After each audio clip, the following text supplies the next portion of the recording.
Olá, a paz do Senhor Jesus.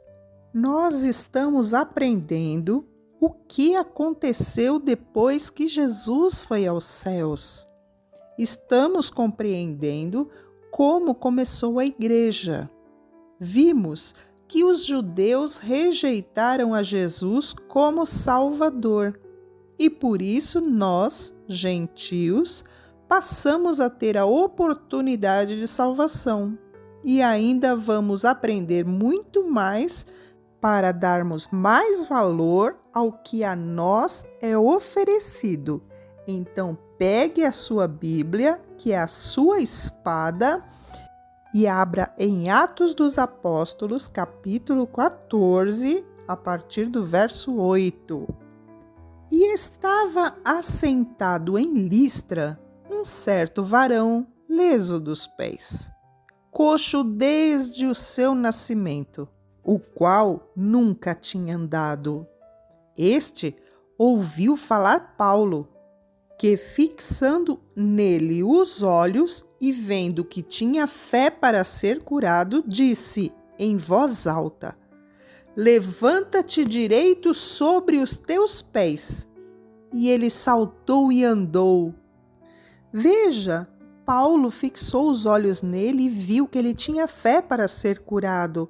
Aquele homem prestava tanta atenção nas palavras de Paulo que ele não teve nenhuma dúvida.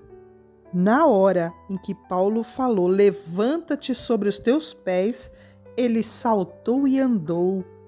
Veja, tanto nos evangelhos como em Atos, a fé normalmente é enfatizada como uma condição de cura. Paulo percebeu a ânsia com que o homem bebia suas palavras. Então o milagre aconteceu. E as multidões, vendo o que Paulo fizera, levantaram a voz dizendo em língua licaônica: Fizeram-se os deuses semelhante aos homens e desceram até nós. E chamavam Júpiter a Barnabé e Mercúrio a Paulo, porque este era o que falava. Aquele povo, ele estava envolvido na crença da mitologia pagã. Júpiter e Mercúrio eram Zeus e Hermes na crença deles. E o sacerdote de Júpiter, cujo templo estava na frente da cidade, trazendo para a entrada da porta touros e grinaldas, queria com a multidão fazer sacrifício para eles. Ouvindo, porém, isto, os apóstolos Barnabé e Paulo rasgaram as suas vestes e saltaram para o meio da multidão, clamando e dizendo: Varões, por que fazeis essas coisas?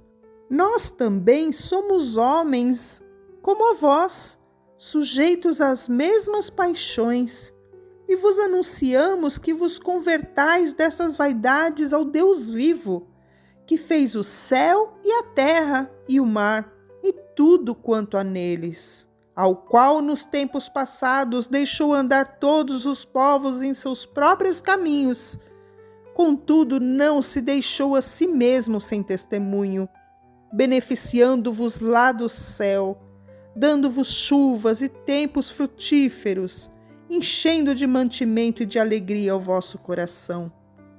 Dizendo isto, com dificuldade impediram que as multidões lhe sacrificassem.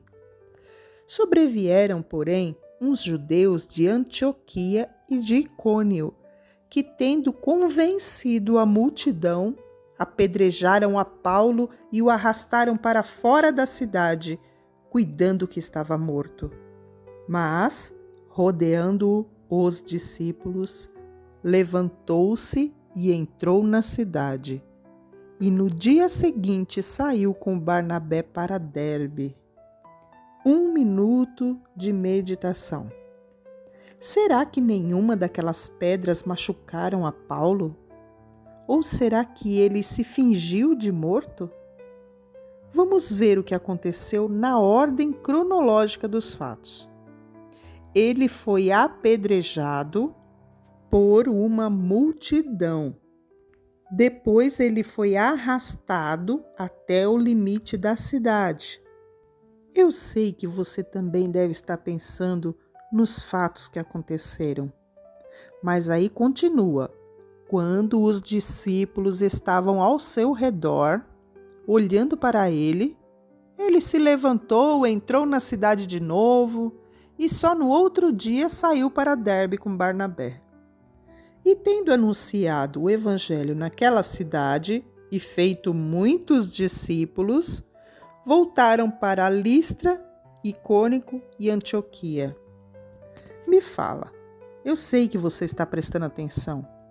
De onde vieram os judeus que convenceram a multidão a apedrejar Paulo?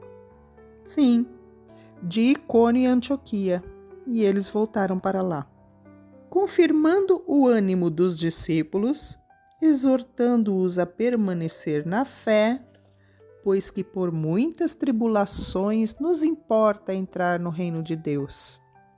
E havendo-lhes por comum consentimento eleito anciãos em cada igreja, orando com jejuns, os encomendaram ao Senhor em quem havia crido.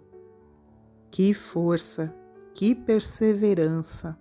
Mas amanhã nós continuaremos a leitura. Amém?